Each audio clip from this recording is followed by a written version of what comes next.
નમસ્કાર દર્શક મિત્રો, હું છું રૂપલ ઉણેચિયા. સંપૂર્ણ ન્યૂઝમાં આપનું સ્વાગત છે. જોઈએ આજના મુખ્ય સમાચાર. પાલનપુર સિવિલમાં બ્લડ બેંકનો પ્રારંભ. જરૂરિયાતમંદ દર્દીઓ માટે રક્તદાન કરવા સિવિલ સર્જને કર્યો અનુરોધ. રવિવારે યોજાશે રક્તદાન કેમ્પ.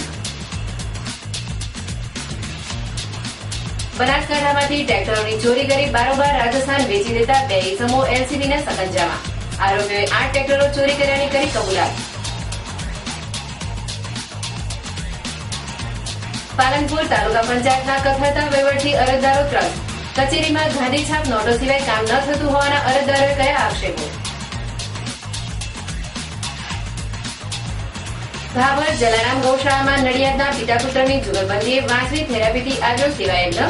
વાંસળીના સૂર 9000થી વધુ બીમાર ગાયોને આપી રહ્યા છે સેવાઓ. સંપૂર્ણ ન્યૂઝ આપની આંગળીના ટેરવે. ઇન્ટરનેટ ઉપર સંપૂર્ણ ન્યૂઝ જોવા લોગિન કરો www.youtube.com/સંપૂર્ણ ન્યૂઝ. જોઈએ સમાચારો વિગતવાર.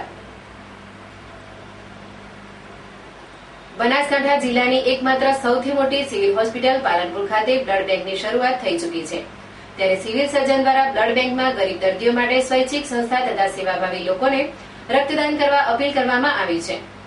પાલનપુર સિવિલ હોસ્પિટલમાં વર્ષોથી બ્લડ બેંક બંધ હતી, પરંતુ તાજેતરમાં સિવિલ સર્જન દ્વારા બ્લડ બેંકનું લાયસન્સ મેળવ્યા બાદ બ્લડ બેંક શરૂ કરવામાં આવી છે. ત્યારે આજ દિન સુધી આશરે 28 બોટલ રક્ત ગરીબ અને જરૂરિયાતમંદ દર્દીઓ માટે એકત્રિત કરવામાં આવ્યું હતું, જેમાંથી 24 જેટલી બોટલો વિના મૂલ્યે જરૂરિયાતમંદ દર્દીઓને આપવામાં આવી છે. ત્યારે સિવિલ સર્જન SN પટેલ દ્વારા સ્વૈચ્છિક સંસ્થાઓ તેમજ સેવાભાવી લોકોને સિવિલના ગરીબ અને જરૂરિયાતમંદ દર્દીઓ માટે બ્લડ ડોનેટ કરી મદદરૂપ થવા અપીલ કરી છે. સિવિલમાં ખાસ કરીને આદિવાસી મહિલાઓને પ્રસૂતિ વખતે બ્લડની જરૂર પડે છે, તેને દૂર કરવા રવિવારે રક્તદાન કેમ્પનું સિવિલ ખાતે આયોજન કરવામાં આવ્યું છે.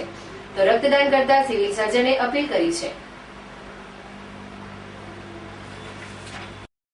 બ્લડ બેંકનું લાયસન્સ રિન્યુ થઈ ગયું છે, જેના અનુસંધાને આપણે બ્લડ ડોનેશન કેમ્પ કરી અને બ્લડ બેંક ચાલુ કરી દીધા. આજ સુધી આપણે 28નું બ્લડ કલેક્ટ કરી અને અત્રે આવતા ડિલિવરીના દર્દીઓ તેમજ ઇમરજન્સીના ગરીબ દર્દીઓને પૂરા પડેલ છે.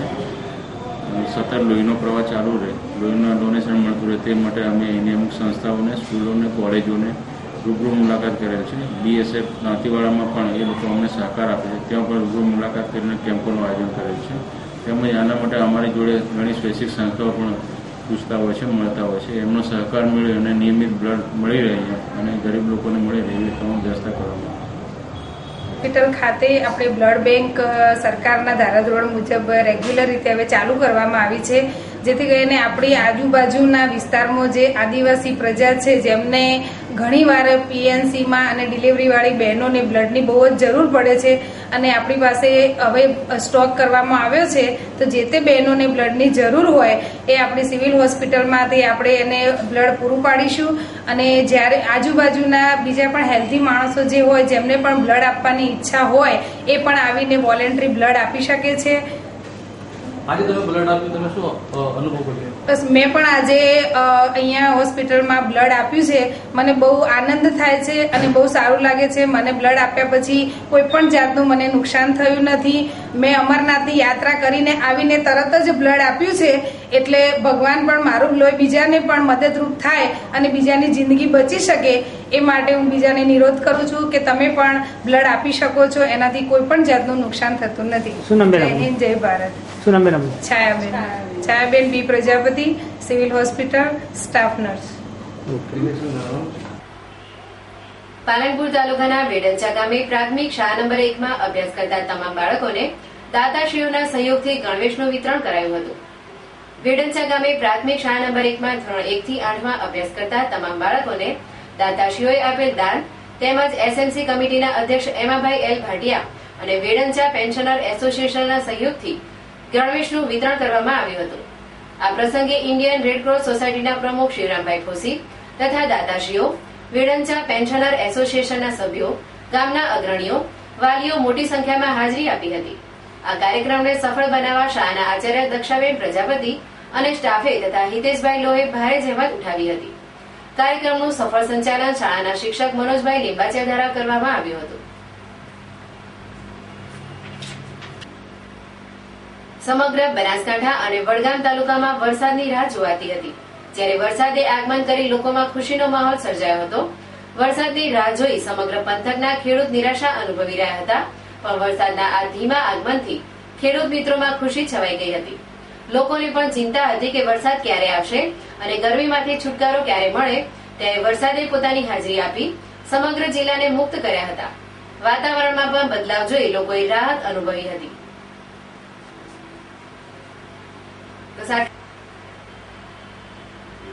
બનાસકાંઠા જિલ્લામાંથી ટ્રેક્ટરો તથા મોટી ટ્રકો વગેરે ચીટિંગ કરી સામાન્ય ડાઉન પેમેન્ટ ભરી બારોબાર રાજસ્થાન અને યુપી હરિયાણામાં વેચી છેતરપિંડી થતી હોવાની ફરિયાદના આધારે બનાસકાંઠા એલસીબી પોલીસે આજરોજ 2 આરોપીઓને ઝડપી તેમની પૂછપરછ કરતા આરોપીઓએ ટ્રેક્ટર ચોરી કબૂલી હતી. વડગામ તાલુકાના જલોત્રા ગામના વિનોદભાઈ બચુભાઈ ઓડની માલિકીનું મહિન્દ્રા કંપનીનું ટ્રેક્ટર નંબર GJ8AE 6905 ને આરીફભાઈ દલાલ મારફતે તારીખ 1/11/2014 ના રોજ અલ્ટ્રોકાર લઈ આવેલા 3 જણને વેચાણ આપ્યું હતું, જેમાં ₹2,23,000 ડાઉન પેમેન્ટના લેવાના નક્કી કરી બાકીના લોનના હપ્તા ખરીદનારે ભરવાનું નક્કી કર્યું હતું. જે પૈકી વિનોદભાઈને ટ્રેક્ટર લઈ ધનિયાણા ચોકડી પાસે બોલાવી ટ્રેક્ટરના ડાઉન પેમેન્ટ પેટે ₹1,30,000 આપી વિશ્વાસમાં લઈ વેચાણ લેખે નોટરી કરી ગયેલા હતા. બાદમાં બેંકનો હપ્તો સમયસર ન ભરાતા વિનોદભાઈ ઓડે ટ્રેક્ટર વેચાણે લઈ જનાર જોશી ભુરાજી નરસિંહજી નામવાળા ઈસમને ફોન કરતા મોબાઈલ બંધ આવતા વિનોદભાઈને શંકા જતા તપાસ કરતા જાણવા મળ્યું હતું કે તેમની સાથે છેતરપિંડી થઈ છે અને ખરીદનારનું નામ પણ ખોટું છે. તેની વિનોદભાઈએ તારીખ 12/11/2014 ના રોજ જિલ્લા પોલીસ વડા ડીબી વાઘેલાને અરજી આપતા ડીએસપીની ગંભીરતાને લઈ આ બાબતની તપાસ એલસીબી પીઆઈ AH ચૌધરીને સોંપી હતી. ત્યારે એલસીબી પીઆઈના માર્ગદર્શન હેઠળ એલસીબીના પીએસઆઈ KJ પટેલ તથા પીએસઆઈ JH સિંઘવ તથા સ્ટાફના ગણપતભાઈ, બળવંતસિંહ, રણજીતસિંહ, ભગવાનસિંહ, નરપતસિંહ સહિતના સ્ટાફે તપાસ કરતા કીર્તિસિંહ માનસુમજી ઠાકોર રહેઠાણ કાણોદર અને જીવરામ નરભેરામ જોશી રહેઠાણ પાટણવાળાની અટકાયત કરી તેઓની પૂછપરછ કરતા બંને શોરૂમમાંથી ખોટા નામ આપીને 3 ટ્રેક્ટરો ખરીદી રાજસ્થાનના રાણી ગામના મુન્ના ઉર્ફે ઉસ્માન સરદારખાનને વેચી દીધા હતા, જે બાબતે ડીસા પોલીસ મથકે પણ શોરૂમના માલિકે ફરિયાદ નોંધાવી હતી. આમ ટ્રેક્ટર ચોરીના ગુનામાં રાજસ્થાનમાં ચોરીના ટ્રેક્ટરો ખરીદનાર નાસ્તો ફરતો આરોપી મુન્નો ઉર્ફે ઉસ્માન સરદારખાન મકરાણીને 2 દિવસ અગાઉ એલસીબીએ પકડી લીધો હતો અને તેની સઘન પૂછપરછ કરતા તેણે બનાસકાંઠા, સાબરકાંઠા અને રાજસ્થાનથી આવી છેતરપિંડી કરી ટ્રેક્ટરોને ઈસુફ મંસૂરીને વેચ્યા હોવાનું કબૂલતા ઈસુફ મંસૂરીની પણ આજે અટકાયત કરવામાં આવી હતી. આમ આજ રોજ એલસીબીની ટીમે ટ્રેક્ટર ચોરીમાં સંડોવાયેલા ઉસ્માન ઉર્ફે મુન્નો સરદારખાન મકરાણી અને ઈસુફ મંસૂરીની ધરપકડ કરી બંનેની પૂછપરછ કરતા તેઓએ 8 ટ્રેક્ટર ચોરીની કબૂલાત એલસીબી સમક્ષ કરી હતી. જ્યારે એલસીબી અને આ પ્રકરણમાં વધુ ચોરીનો ભેદ ઉકેલવા વધુ તપાસ હાથ ધરી છે. ગામના વિનોદભાઈ બચુભાઈ ઓઢનું એક ટ્રેક્ટર ચોરી થઈ ગયેલું એ બાબતે ગુનો દાખલ કરીને આગળ તપાસ કરતા એવું સ્કેન્ડલ બહાર નીકળ્યું કે અત્રેથી બનાસકાંઠા જિલ્લામાંથી લોનના ટ્રેક્ટરો કરાવરાઈ ડાઉન પેમેન્ટ ભરી અને સીધા રાજસ્થાનના એજન્ટને આપી દેવાના. રાજસ્થાનનો એજન્ટના રાજસ્થાનના ગુનેગારો મળી અને એને યુપી અને હરિયાણા તરફ વેચી મારતા હતા. એ આખું સ્કેન્ડલ બહાર આવ્યું. પાલનપુરની તાલુકા પંચાયતમાં અરજદારોના કામ ન થતા હોવાની ફરિયાદો ઉઠવા પામી છે. ત્યારે ડીડીઓ તાલુકા પંચાયતના કેટલાક કર્મચારીઓની શાન ઠેકાણે લાવે તેવું અરજદારો ઈચ્છી રહ્યા છે. ભાજપ શાસિત પાલનપુર તાલુકા પંચાયતમાં વહીવટ કથળતો તેમજ અધિકારી કર્મચારીઓ લોકોને અરજદારોને ધક્કે ચડાવી ઉડાવ જવાબ આપે છે તેવું નામ ન આપવાની શરતે એક અરજદારે જણાવેલ હતું.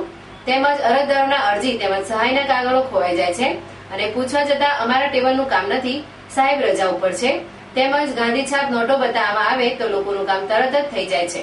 તેમજ 2-3 મહિના પહેલાના સદાય તેમજ વિવિધ કામો માટે અરજદારોને તેમજ શાળામાંથી સહી સિક્કા કરવા આવેલા અરજદારોને ધરમના ધક્કા ખાવા પડે છે. તે આ બાબતે જિલ્લા વિકાસ અધિકારી તેમજ જિલ્લા કલેક્ટરે લોકોને રાહત મળે તે માટે ઝડપી કામ થાય તેવી વ્યવસ્થા કરવામાં આવે તેવું લોકમુખે ચર્ચાઈ રહ્યું છે. તેમજ લોકોનો રોષ ભાજપ મોવડી મંડળે પણ વિચારવા જેવું રહ્યું છે.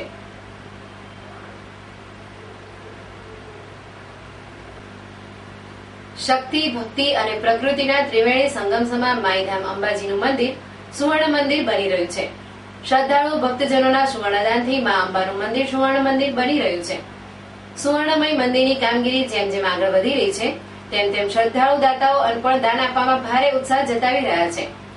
અમદાવાદના એક માઈ ભક્તે આજે અંબાજી પહોંચી જગતજનની જગદંબાના શ્રી ચરણોમાં રૂપિયા 28 લાખની કિંમતનું 1.25 કિલો સોનાની ભેટ ધરી હતી. અંબાજી મંદિરમાં જગદંબાના સન્મુખ સોનાની ભેટ ધરી પૂજન અર્ચન કરી ટેમ્પલ ઇન્સ્પેક્ટર સતીશ ગઢવી દ્વારા તેમનો સ્વીકાર કરાયો હતો. શ્રદ્ધાળુ દાતાએ સુવર્ણદાન બાદ પોતાનું નામ જાહેર કરવાની અનિચ્છા દર્શાવી હતી. ભાભર જલારામ ગૌશાળામાં નડિયાદના પિતા પુત્રની જુગલબંધીએ વાંસળી થેરાપીથી આદર્યો સેવાનો યજ્ઞ. ભગવાન શ્રીકૃષ્ણની વાંસળી સાંભળીને ગાયો દોડીને તેમની પાસે આવતી અને વાંસળીના મધુર સુરમાં ડોલવા લાગતી હતી.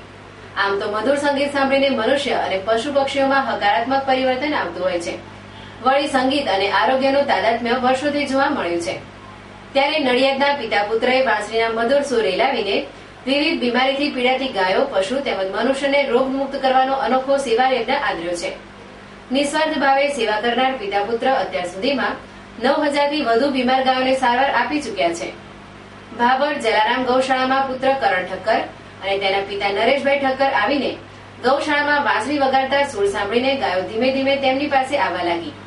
બીમાર ગાય પાસે જઈને વાંસળીના સુર રેલાવતા ગાય બેઠી થઈને સાંભળવા લાગી. શ્રી કૃષ્ણના જમાનાથી વાંસળી સાંભળીને ગાયો મંત્રમુગ્ધ થતી આવી છે.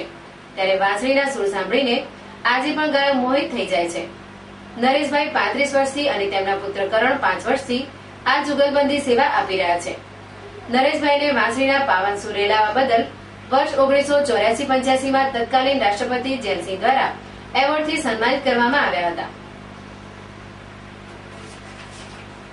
વાંસળીને એટલો બધો ગૌમાતા પર અસર થાય છે કે કોમામાં ગયેલી ગાય પણ પાછી આવવા પ્રયત્ન કર્યો તથા મારકણી ગાય પણ એકદમ સીધી બની અને ખૂબ સરસ રિસ્પોન્સ આપ્યો. તેથી સર્વને જય ગૌ માતા. છેલ્લા 35 વર્ષથી હું આ ગાય માતાની સેવામાં લાગ્યો છું. ઘણી બધી જગ્યાએ વાંસળીના કાર્યક્રમોમાં મનોરંજન તરીકે વાંસળીનો ઘણો ઉપયોગ કર્યો, પણ ગાય માતાનો એવો રૂડો અનુભવ થયો કે ગાય માતાની સેવા કરવા મેં એક દ્રઢ નિર્ણય કર્યો.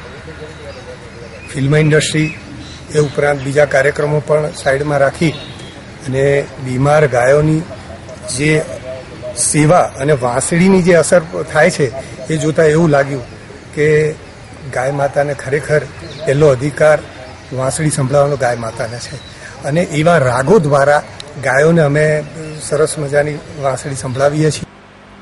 ફરી એક નજર આજના મુખ્ય સમાચાર ઉપર. પાલનપુર સિવિલમાં બ્લડ બેંકનો પ્રારંભ.